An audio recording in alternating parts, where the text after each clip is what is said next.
Die jüngsten 6 Heimspiele gegen Hoffenheim hat der BVB allesamt gewonnen. Jetzt soll der 7. Streich folgen. Alles dazu jetzt im Feiertagsmagazin mit unserem tapferen Stadionsprecherlein Nobby Dickel. Ja, die Heimspielbilanz gegen Hoffenheim, die ist wirklich sehr gut. Und wir erinnern uns allerdings auch immer an sehr knappe und sehr enge Spiele. Die TSG inzwischen schon 10 Jahre in der Bundesliga. Man mag es kaum glauben. Also gibt es am kommenden Samstag die beliebte 10 Years Challenge hier bei uns im Stadion. Ja, bei meinem heutigen Gast brauchen wir nicht 10 Jahre zurückzublicken. Innerhalb von einem Jahr gab es schon riesige Veränderungen. Innenverteidiger Julian Weigl gegen Eintracht Frankfurt. Damals und heute. Was eine Spielzeit doch ausmachen kann. In der Vorsaison ist beim Startelfdebüt im Abwehrzentrum nach 58 Minuten bereits Schluss. Gelb-Rot gefährdet. Heute ist Weigl auf dieser Position die Konstanz in Person. Der 23-Jährige besticht mit gewohnt sicherem Aufbauspiel und einer starken Zweikampfquote. Diesen Defensiv-Allrounder macht so schnell keiner mehr nass. Also, zumindest sportlich gesehen. Aber vielleicht schafft es ja Nobby später im Zweikampf. Und wir begrüßen jetzt recht herzlich im Feiertagsmagazin Julian Weigl. Ja, dann drücke ich mir natürlich auch die Daumen für nachher. Und ich begrüße natürlich Julian hier bei mir im Studio. Ich freue mich, dass du hier bist. Und wir haben es eben im Beitrag schon gehört. Deine neue Rolle wurde thematisiert. Du bist ein Spieler mit einer sehr hohen Spielintelligenz. Wie schwierig ist trotzdem so eine Umstellung? Ja, schon schwierig. Man muss erst mal reinkommen so in die Abläufe. Am Anfang hast du natürlich nicht diese Automatismen, die du im Mittelfeld hast, wenn du das jahrelang gespielt hast. So. Da sind die Mitspieler natürlich auch ganz wichtig, gerade der Nebenmann, der dir dann vielleicht ein bisschen hilft, weil man natürlich hinten auch immer auf die Linie gucken muss, man muss rausschieben, man muss vielleicht auch mal den Gegner ins Abseits stellen, man muss aber auch frühzeitig wieder abkippen und das ist gar nicht so einfach. Aber ja, mir gelingt es immer besser und es macht mir mittlerweile auch Spaß. Es gelingt fantastisch. Also Laufwege, Stellungsspiel, Abstimmung. Du sagtest gerade, wie entwickelt man denn da Automatismen? Wie muss man sich diesen Lernprozess vorstellen? Ja, ich sag mal, der größte Punkt ist natürlich einfach Übung. Durchs Training, durch die Spiele, Testspiele jetzt im Trainingslager. Ich habe ja eigentlich seitdem das Training wieder angefangen hat, immer in der Innenverteidigung auch trainiert. Und das ist natürlich dann schon auch wichtig, dass man so langsam ein Gefühl bekommt. Und ein Stück weit, du hast gesagt, Spielintelligenz ist so ein Stück weit auch meine Stärke, sage ich mal. Wenn du das halt hast, dann kannst du halt Situationen ganz gut erkennen, wann du vielleicht rausschieben musst oder wann du jetzt tackeln musst. Aber ja, ich bin immer noch im Lernprozess, aber ja, es geht gut. Was natürlich auch wichtig ist, macht Spaß? Ja, es macht Spaß. Ich habe es anfangs nicht gedacht, weil ich mir dachte, ich bin so weit hinten. Und natürlich ist es auch eine anspruchsvolle Aufgabe so. Man darf sich fast keinen Fehler erlauben, desto weiter hinten man ist. Der Torwart darf sich eigentlich gar keinen Fehler erlauben.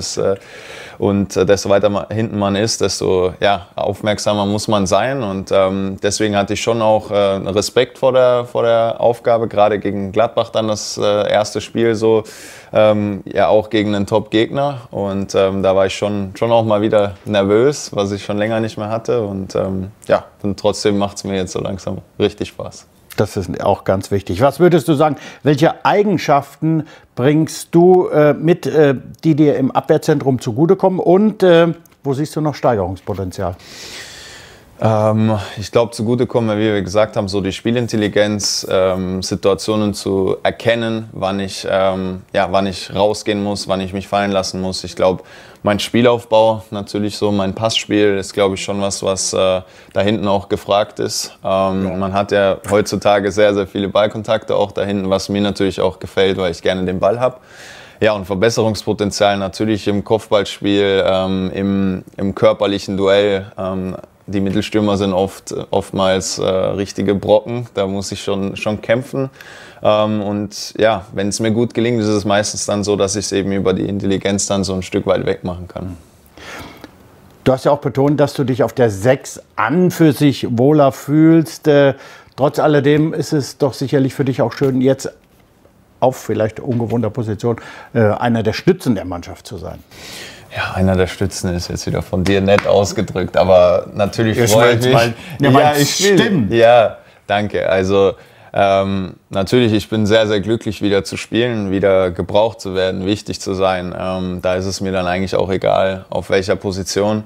Und das fühlt sich im Moment sehr, sehr gut an. Klar, ich hatte keine einfache Hinrunde für meine persönliche Situation. Ich musste kämpfen, um an Einsätze zu kommen. Und deswegen natürlich hat dieses Jahr schon deutlich besser angefangen. Und ich hoffe natürlich, dass noch viele Spiele dazukommen. Jetzt geht es ein bisschen weiter nach vorne. Abstauber, die werden ja meistens vorne erzielt. Wir wollen das Thema Schule mal aufgreifen. Ich beginne einen Satz und du bringst ihn zu Ende. Oh Gott, okay. Oh Gott. Als Schulkind war Julian Weigel. Jetzt sind wir alle gespannt. Ein Schlitzohr. Ich hätte jetzt gedacht, ein toller Schüler. Ja, ein Schlitzohr, okay. Ich muss ja ehrlich sein. Ne? Ja.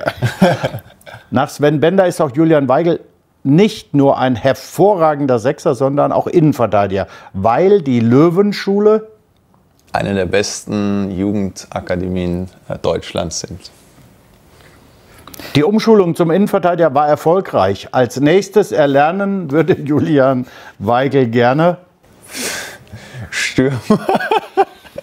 Aber ich habe da so ein Tor habe ich vor Augen, wie du abziehst mit dieser besonderen Schusstechnik und den unten links versetzt. Ja, in Lissabon. Daran kann ich mich auch erinnern, weil so viele Tore habe ich noch nicht geschossen. Deswegen würde ich vielleicht gerne mal einen Stürmer ausprobieren. Dann schieße ich vielleicht das ein oder andere mehr. Vielleicht ergibt sich ja noch dieses Jahr. Man weiß nie. Jetzt zu Hoffenheim. 6 Heimspiele haben wir zuletzt gegen die TSG Hoffenheim gewonnen. Es war immer ganz knapp. Da erinnern wir uns. Ich habe es ja auch schon am Anfang schon gesagt. Wir stimmen euch jetzt auf die Partie ein klein wenig ein. 6 Siege in Folge. Da ist eine Menge passiert und das schauen wir uns jetzt an.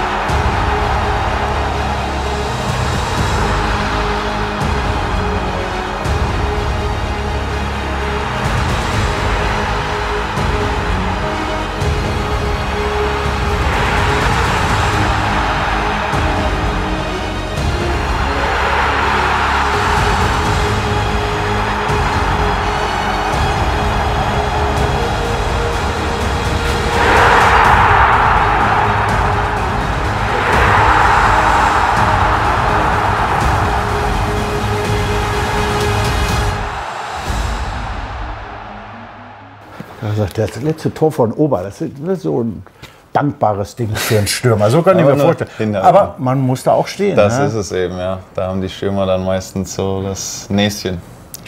Nach hinten laufen die sowieso nicht gerne. Weiß ich. Ja, Hoffenheim vor der Brust, aber 2 schwere Spiele noch in den Beinen. Erst das wirklich intensive Spiel gegen Frankfurt und dann die 120 Minuten gegen Bremen. Was sagt der Körper? Alles okay? Soweit alles okay. Also ich habe keine Blessuren oder so mitgenommen, aber natürlich waren speziell die 120 Minuten jetzt schon kräftezehrend. Wir holen uns da jetzt und hoffen dann morgen trotzdem bereit zu sein. Und es ist ein ganz, ganz wichtiges Spiel hier zu Hause. Natürlich, ausverkauftes Haus brauche ich natürlich nicht zu erwähnen. Gegen Bremen leider das Pokal aus. Klar, in einer bislang einfach fantastischen Saison. Der erste Rückschlag, wie seid ihr als Team damit umgegangen? Spricht man lange darüber oder sagt man jetzt einfach, weißt du was, das ist jetzt einfach passiert und wir gucken jetzt nach vorne, konzentrieren uns auf die Meisterschaft? Ja, ich glaube, man hat nach dem Spiel schon gesehen, wie unser Zusammenhalt einfach auch in der Mannschaft ist. Wenn jemand geknickt war, dass er vielleicht den Elfmeter nicht reingeschossen hat oder so, dass wir da zusammenstehen und so gehen wir die ganze Sache auch an. Natürlich, es geht jetzt Schlag auf Schlag, deswegen versuchen wir auch jetzt schnell den Kopf wieder auf das Hoffenheim-Spiel zu richten. Natürlich ist es schade, dass wir raus sind, gerade wenn man es auch schon mal miterlebt hat, wie geil das ist, so einen Pokal zu gewinnen. Tut es natürlich weh, aber Ja, es ist jetzt so, es gibt einfach so Spiele, im Elfmeterschießen ist dann einfach auch Lotterie. Wir haben es leider nicht geschafft, die zweimalige Führung über die Zeit zu bringen und dann hat es Bremen unterm Strich auch einfach verdient und so muss man das auch sehen und wir freuen uns jetzt alle und ich glaube, es ist auch gut, auch wenn es kräftezehrend war, dass es jetzt schnell wieder weitergeht, dass wir gleich wieder ein gutes Spiel zeigen wollen und sofort wieder einen draufsetzen wollen und gewinnen wollen natürlich. Gucken wir nochmal auf Hoffenheim. Jetzt spielst du ganz hinten drin, vorher auf der 6, ganz viele Ballkontakte. Du machst gewiss auch deine eigene Analyse. Wie unterscheidet sich die jetzt von der eines Sechsers? Als Sechser, ich kriege immer meine Videos so geschickt, meine Szenen und als Sechser hast du meistens dann Szenen, wo du wie muss man sich das vorstellen? Die kriegst du zugeschickt? Wir haben ja eine Scouting-Abteilung beim BVB und die schneiden dir dann quasi deine Szenen zu und schicken dir es aufs Handy, dass du quasi auf dem Video deine Szenen anschauen kannst. Oh, cool. Ja, also das ist wirklich super. Ist ja heutzutage alles möglich. Und ja, als Sechser habe ich schon vermehrt Szenen, wo ich halt den Ball habe, wo ich die Pässe spiele, wo ich vielleicht andere Entscheidungen hätte treffen sollen. Und als Innenverteidiger sind halt auch ganz viele Szenen dabei, wo der Gegner den Ball hat und du dich beobachtest, wie soll man das erklären? Wie verhältst du dich in verschiedenen Situationen? Stehst du zum Beispiel, die Viererkette sollte ja ungefähr auf einer Linie stehen. Stehst du jetzt weiter dahinter, weil du das nicht gewohnt bist, auf die anderen zu achten, oder bist du zu hoch, dass der Stürmer hinter dir steht und es könnte gefährlich sein. So, das sind so die größten Unterschiede, dass es mehr Defensivaktionen sind als Offensivaktionen. Ja. Schön. Also in Zweikampf möchte ich normalerweise mit dir nicht gehen, das fußballerisch auf jeden Fall nicht, weil ich glaube, obwohl das wäre auch interessant. Das wäre auch interessant. Ja. Jetzt müssen wir trotz alledem, Döneges mit Fritz, du kennst es, erzählt uns Geschichten, irgendwelche Geschichten und wir müssen mehr oder weniger raten, ob sie wahr sind. Ich freue mich schon jetzt, den Fritz mal wieder zu sehen, wenn auch nur im Video. Fritz the Man. Fritz the Man.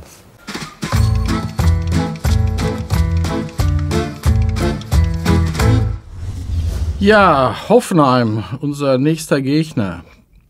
Wie es der Vereinsname schon sagt, wurde dieser Club 1899 gegründet. Damals nur als Turnverein. Und da man keine Sporthalle hatte, wurde in einem Pferdestall herumgeturnt. Eigentlich ist es so absurd, dass es... Warte mal, das ist 1899. 3, 2, 1... Wenn das richtig ist, ne? Das ist wahrhaftig so. Ja! Eine Turnhalle wurde erst 1925 beschlossen und Fußball gespielt wird in Hoffenheim seit 1921. Im Pferdestall, ja klar. Ja, wie kann das denn sein, ey? 1965 war für beide Clubs sehr wichtig. Borussia Dortmund gewann erstmals den DFB-Pokal, die TSG erstmals den Kreispokal. Gut, das weißt du jetzt wieder, wann hier die DFB-Pokale gewonnen wurden und so. Aber 1965 bei uns, das stimmt. Aber dass die TSG Hoffenheim 1965 den Kreispokal, also das 3, 2, 1. Das ist falsch. Ja. Borussia gewann zwar durch ein 2:0 über Alemannia Aachen den DFB-Pokal, aber die TSG scheiterte bereits im Halbfinale an der Spielvereinigung Ilvesheim. Ja, genau. Jetzt. Ja, jetzt erinnerst du dich, ne? Stimmt, jetzt wo es sagt, gegen Ilvesheim. Das war doch das legendäre Spiel da damals. Genau, da waren 68 Zuschauer. Giovanni Federico war beim ersten Duell beider Mannschaften 2008 auch der erste Torschütze für die Borussia. Er ist übrigens auch der erste Spieler, der für beide Mannschaften aktiv war. Federico. 3, 2, 1. Der hat doch nicht in Hoffenheim gespielt, oder? Nee, hat er nicht. Das stimmt nicht. Federico war zwar der erste Torschütze für Borussia in diesem Duell, aber für die TSG hat er noch nicht gespielt. Im Gegensatz dazu trugen Leo Bittencourt und Kerem Demirbay die Trikots beider Mannschaften. So, jetzt schauen wir gerne auf den Zwischenstand. Guck mich nicht so an, Julia. Ja, 40 zu 34 3:2 habe ich heute gewonnen. Ich bin total stolz, gegen Julian den Zweikampf gewonnen zu haben. Das freut mich besonders. Ja, das freut dich besonders. Ey. Scheiße. Aber gut. Julian ist natürlich davon ausgegangen, dass er gewinnt. Deshalb hat er ein aber wirklich ein ganz besonderes Geschenk mitgebracht. Das öffnen wir jetzt mal. Julian, was ist das? Also das ist eine Schuhbox erstmal, die schon mal ganz cool ist, von meinem Ausrüster Puma mit den neuesten Schuhen, die ich natürlich gleich noch unterschreiben werde. So, mal hier. Schon beide. So, und jetzt es gibt noch ein kleines Special für alle, die PlayStation spielen. Ist hier noch ein passend farbiger PlayStation Controller. Wow. Den ich auch unterschreibe. Das ist der absolute Hammer. Also einfach auf unseren Online-Shop gehen, dann unter Auktion schauen. Da könnt ihr dieses außergewöhnliche Geschenk ersteigern. Ich glaube, das bringt Milliarden. Weil das einfach wirklich etwas ganz Besonderes ist. Ja. Zum Abschluss noch etwas Trauriges. Am vergangenen Mittwoch ist Rudi Assauer gestorben, im Alter von 74 Jahren. Und er ist sicherlich den meisten bekannt als Schalker, als Manager von Schalke 04. Trotz alledem, er hat auch eine BVB-Historie. 1966 war er dabei, als wir den Europapokal geholt haben. Borussia Dortmund trauert um einen Europapokalsieger von 1966. Der Triumph von Glasgow, Rudi Assauers größter Erfolg als Spieler. Ein Jahr zuvor gewann der Verteidiger den DFB-Pokal mit Schwarz-Gelb. Insgesamt 6 Jahre lang trug der Abwehrspieler das Trikot der Borussia. In dieser Zeit absolvierte er 127 Pflichtspiele und erzielte dabei 8 Tore. 1970 wechselte Assauer dann nach Bremen. Dort startete er in der Folge auch seine Karriere als Funktionär, die ihn später zum großen Rivalen nach Gelsenkirchen führte.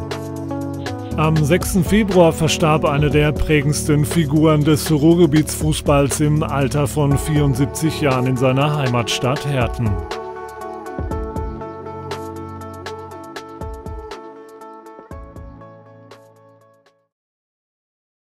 Ja, ist immer schade, wenn ein so großer des deutschen Fußballsports von uns geht. Ja, das war's heute vom Feiertagsmagazin. Jule Weigel war da, er hat gegen mich verloren. Musst du wieder erwähnen hier. Aber die gute Nachricht ist, morgen gewinnt Jule. Ja, das hoffen vielleicht wir alle. Mit einem Tor als Stürmer oder irgendwas, ich weiß es noch. Ich würde mich auf jeden mal bei Fall der Ecke mit vor und dann nick ich mal ein vielleicht. Ich werde dich auf jeden Fall 3+1 Mal ausrufen. Das Gut. verspreche ich dir, wenn du ein Tor machst. Deal? Deal? Gut. Also. Dann seht ihr morgen vielleicht einen Innenverteidiger, der sich nur vorne aufhält. Aus jeder Position draufschießt. Genau. Das war's. Also, ihr drückt auch die Daumen zu Hause, beim Netradio, hier im Stadion. Ich hoffe natürlich, dass wir 3 einfahren. Das war's. Vielen Dank, dass du hier warst. Mach's gut, Jule. Sehr gerne. Tschüss. Immer wieder gerne. Und tschüss an euch.